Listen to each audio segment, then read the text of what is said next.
minaresi yok idi. Türkiye kakota yaptılar böyle bir yüksek bir yer ezan okumaya. Onun taki krası bir nesi var idi balkonu içine. Ki даже S-образно yapılmış. По стену поворачивается стена и обратно стена. Sayaklara. Eğer sayaklar gelse camiye, это не запрещено, только onda yukarı çıkıp namaz kılar olar. Покрашено красиво эти. Ну, красота ничего не осталось.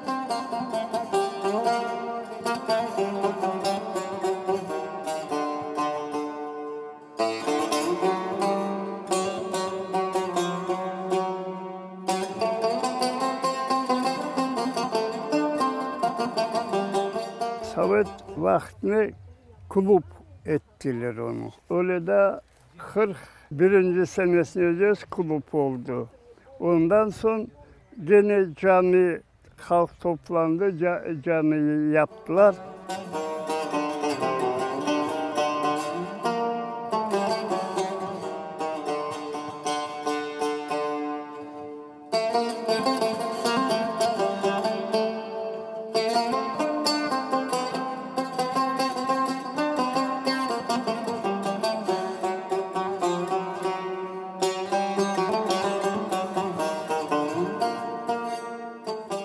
Benim постоянно düşüncem caminin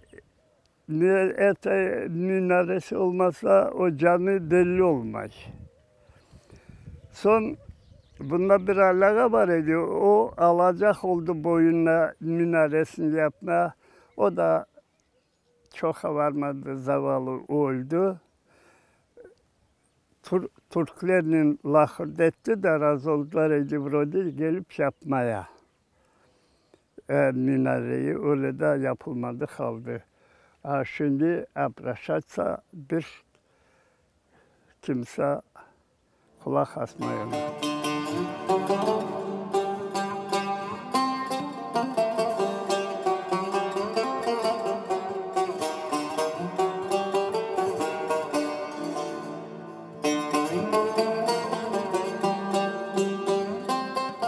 Bizim cemaat aldı onu, pazakonu, aldı gene de cami yaptık ama halk çok itaat etmez, gelmeyler. No, 5-6 adam cuma günü geliyorlar bunda.